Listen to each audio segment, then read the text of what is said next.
Amigos,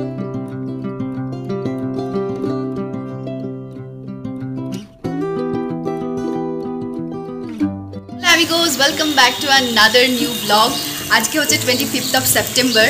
তো বেরিয়েছিলাম এবং অফিশিয়াল কাজকর্ম সব কিছু সেরে ফেলেছি এবং ছুটি হয়ে গেছে, অর্থাৎ ছুটি পড়ে গেল, দুর্গাপুজোর ছুটি পড়ে গেছে ওয়েস্ট বেঙ্গল গভর্নমেন্ট থেকে আজকে। আর তো ভাবলাম যে আজকে দিনটাকে একটু ইউটিলাইজ করা যাক, যেহেতু তাড়াতাড়ি ছুটি পেয়েছি।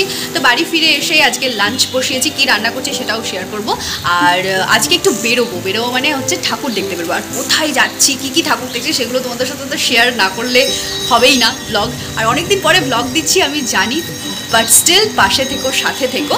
আর যদি ব্লগটা ভালো লেগে থাকে তাহলে নিশ্চয়ই একটা থামস আপ দিয়ে দিও, লাইক করে দিও। আর চ্যানেলটা প্লিজ সাবস্ক্রাইব করতে ভুলো না, চ্যানেলটা সাবস্ক্রাইব করে দিও। তো চলো আজকের ব্লগটা তাহলে শুরু করা যাক। এখন বাজে ওই 12:30।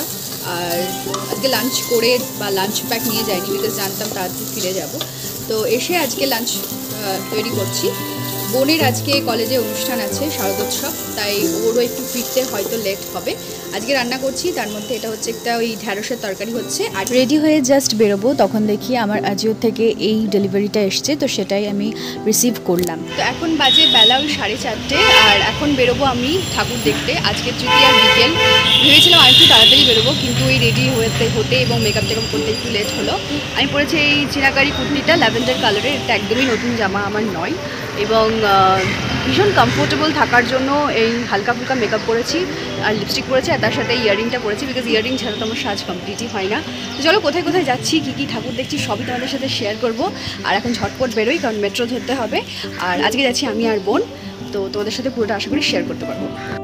আজকে গন্তব্যের শুরু প্রথম থেকেই আমরা ঠিক করেছিলাম যাব প্রথমেই সিমলা ব্যায়াম সমিতি দেখে, তারপর সিমলা ব্যায়াম সমিতি দেখে গিরিশ পার্ক মেট্রো স্টেশন থেকে আমরা যাব সোজা দমদমে নেমে ওখান থেকে একটা বাস ধরেছিলাম, বাস ধরে নামলাম নাগের বাজার থেকে নিয়েছিলাম একটা রিক্সা, কারণ আজকের গন্তব্যের প্রথম জায়গা হচ্ছে অর্জুনপুর আমরা সবাই ক্লাব। যদিও অর্জুনপুর আমরা সবাই ক্লাব যাওয়ার আগে আমরা এই মণ্ডপটা দেখতে পাই, এটাও কিন্তু অর্জুনপুরেরই মণ্ডপ, কিন্তু এটা আমরা সবাই নয়।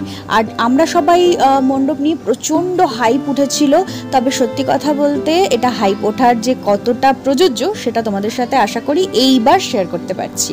এটা হচ্ছে আমরা সবাই দেখার আগে আমরা যে মণ্ডপটা দেখেছিলাম সেটাও কিন্তু ভীষণ সুন্দর ছিল, এবং একেবারে ভরপুর বাঙালিয়ানা দিয়ে ভর্তি একটা কারুকার্য ছিল। তারপর ওখান থেকে সোজা চলে আসলাম আমরা সবাই। এদের আউটস্ট্যান্ডিং ডেকোরেশন, তার সঙ্গে ভীষণ সুন্দর একটা ব্যাকগ্রাউন্ড থিম মিউজিক, আর এত সুন্দরভাবে ওরা সব কিছু ফুটিয়ে তুলেছিল, সেটা সত্যি প্রশংসার দাবি রাখে। আর মাতৃমূর্তিটা তো একেবারেই অভিনব।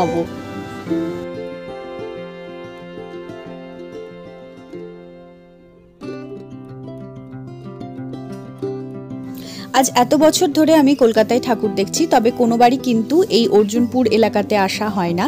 তবে এই বছর সোশ্যাল মিডিয়া সাইটে প্রচুর রিলস ভিডিও দেখে ইচ্ছা জেগেছিল, এবং তার সাথে আমার এক বন্ধুও বলেছিল সেটা নাকি ভীষণ ভালো হয়েছে এবং এটা না দেখে আসলে মিস হবে।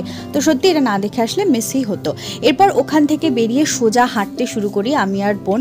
তবে সেই দিনকে প্রচণ্ড পরিমাণে গরম উঠেছিল আর একেবারে এত ঘামছিলাম, কিন্তু এই সমস্ত কিছুকে মাঝখানে বিরতি রেখে হঠাৎ করে নামলো ভীষণ বৃষ্টি। আর এমন পরিমাণ বৃষ্টি হলো যে আমরা একটা রিক্সা ধরে ওখান থেকে যাচ্ছিলাম দক্ষিণদাড়িতে নেমে আমাদেরকে প্রায় 40 মিনিটের মতন দাঁড়িয়ে থাকতে হয়েছে এই মুষলধারে বৃষ্টির জন্য। তারপর বৃষ্টিতেই ঢুকলাম আমরা দক্ষিণদাড়ির মণ্ডপে। আর দক্ষিণদাড়ি লাইফে ফার্স্ট টাইম আমরা ফাঁকাই দেখেছি, কারণ সেই সময় বৃষ্টির এমনই জোর ছিল যে খুব কম মানুষই সেই সময় বৃষ্টির জন্য এখানে আসতে পেরেছিল। চলো তোমাদের সবাইকে এবারে দক্ষিণ পাড়ার যে মণ্ডপটা সেটা একটু ঘুরিয়ে নিয়ে আসি। এদের থিমটা সময়ের উপরে ছিল এবং ভীষণ সুন্দর একটা ওরা প্যান্ডেল বানিয়েছিল, সব কিছু মিলিয়ে ভীষণ সুন্দর লেগেছিল।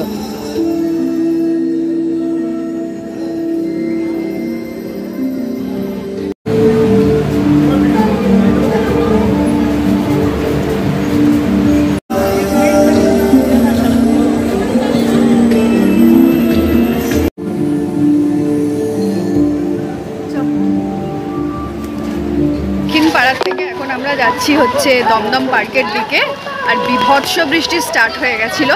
তো কিছুক্ষণ দাঁড়ানোর পর এখন আমরা জাস্ট বৃষ্টিটা একটু দক্ষিণপাড়া থেকে সোজা আমরা চলে আসি দমদম সাইডে, আর সেই সময় অলরেডি প্রচণ্ড পরিমাণে এক পশলা বৃষ্টি হয়ে গেছে এবং তখনও মোটামুটি ঝিরঝির ঝিরঝির বৃষ্টি চলছে। তারপর ওখান থেকে আমরা দমদমে আসি এবং দমদমে অনেক ভালো ভালো ঠাকুর হয়, যারা দেখো তারা আশা করি জানো, যেমন তরুণ সংঘ, তারপরে হচ্ছে তরুণ ক্লাব, ভারত চক্র, এর মধ্যে সবগুলো ঠাকুর আমরা দেখেছি এবং খুব বেশি যে ভিড়ে দেখেছি তেমন না, মোটামুটি ভিড়ে কিন্তু আমরা দেখেছি এবং ভালোভাবে দেখেছি। তবে আমরা ওই ব্যোমকেশ বক্সির থিম হয়েছিল যে প্যান্ডেলটাই, সেটা দেখতে পারিনি কারণ তখনও উদ্বোধন হয়নি এবং তখন উদ্বোধনের জন্য সমস্ত ডিগনিটারিজ এবং চিফ গেস্টরা এসেছিলেন, আর 1 ঘন্টা এরকম পর হয়তো উদ্বোধন হতো এবং আমাদের হাতে অতটাও সময় ছিল না কারণ রাত্রি অলরেডি তখন অনেকটাই হয়ে গেছে। এখন যে ভিডিও ক্লিপিংসগুলো আমি পরপর অ্যাড করছি এগুলো হচ্ছে সমস্তগুলোই দমদমের বিভিন্ন এলাকার বিভিন্ন ক্লাবের পুজো, সেগুলো আশা করি তোমাদের সাথে শেয়ার করছি এবং তাই তোমরা একটু ছোট্টখাটো ভিডিও দেখো এবং তোমরাও যারা দমদম সাইডে ঠাকুর দেখতে আসো না বা যারা কলকাতার বাইরে থাকো বা যারা কলকাতার মানুষ অথচ পুজোতে ছুটি পাওনি, আশা করি তাদের জন্য কিছু কিছু ছোট্ট ভিডিও দিয়ে বোঝাতে পারছি কেমন হয়েছে।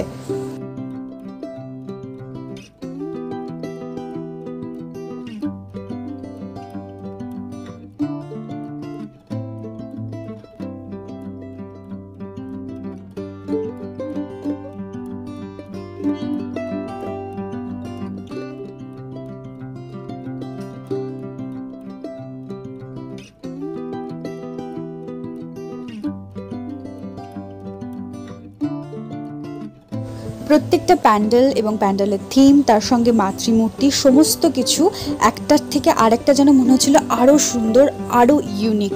এবং কত দিনের পরিশ্রম, কত দিন বলা ভুল, কত মাসের পরিশ্রম, কতজন শিল্পীর কারিগরি সত্তা এবং তার সঙ্গে কতজনের বুদ্ধিমত্তা জড়িয়ে থাকে একটা প্যান্ডেলে, এবং সেই এক একজন শিল্পীর রক্ত ঘামের ফসল হচ্ছে এক একটা এই আর্ট।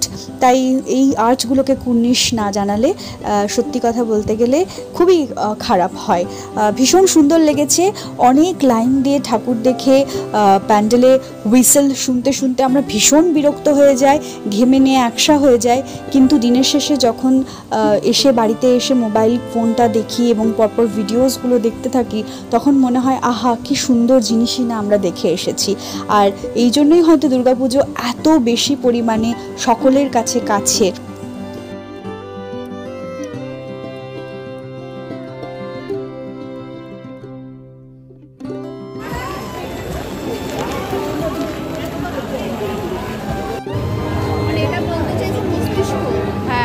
ব্রেন পাওয়ার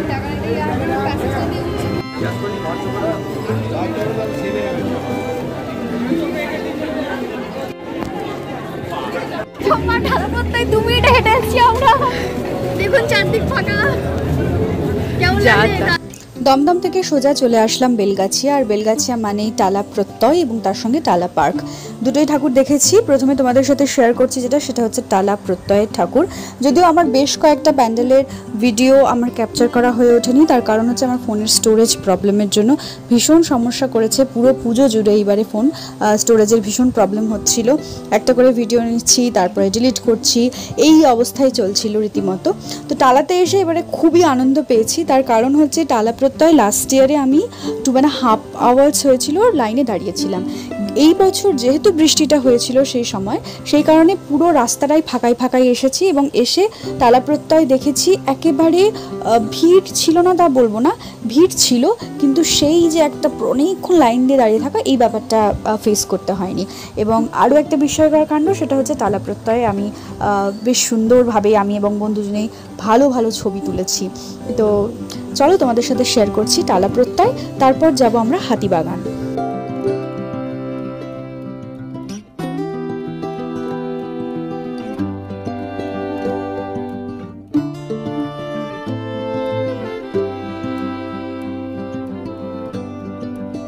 টালা প্রত্যয় থেকে বেরিয়ে নিয়েছিলাম একটা বাস, আর গুগল ফিট অলরেডি বলছে 20,000 পা আমি অলরেডি হেঁটে ফেলেছি।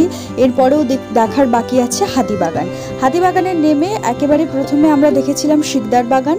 শিকদার বাগানের ভিডিও আমি এখানে অ্যাটাচ করতে পারছি না সেই একই প্রবলেমের জন্য।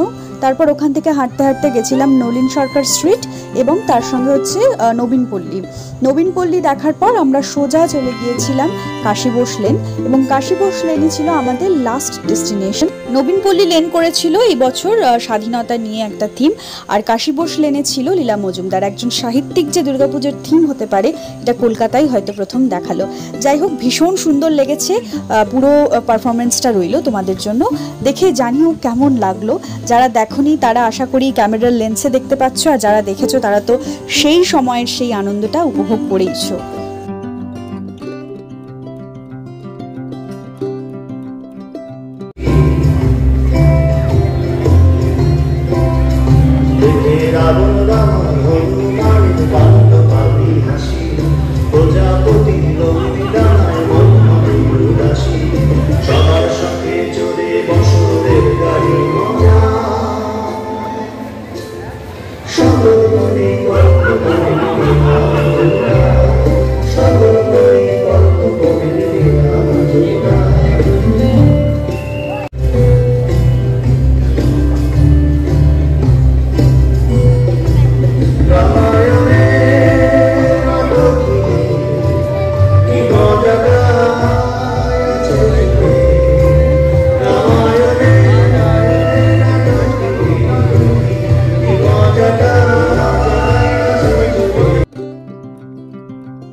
তৃতীয়ার পুজো পরিক্রমা আজকে এখানেই শেষ করলাম। ব্লগগুলো একটু দেরিতে আসছে, তাও সকল দর্শককে বলবো চতুরঙ্গের পাশে থাকো, সাথে থাকো, আর ভালো লাগলে লাইক, শেয়ার, সাবস্ক্রাইব করো। কাশীবোস লেন দেখে সোজা চলে গেলাম বাড়ি, আর আলোয় ভিজে থাকা কলকাতাকে দেখে 2 বাক্স বিরিয়ানি কিনে আজকের ব্লগটাকে এখানেই শেষ করলাম।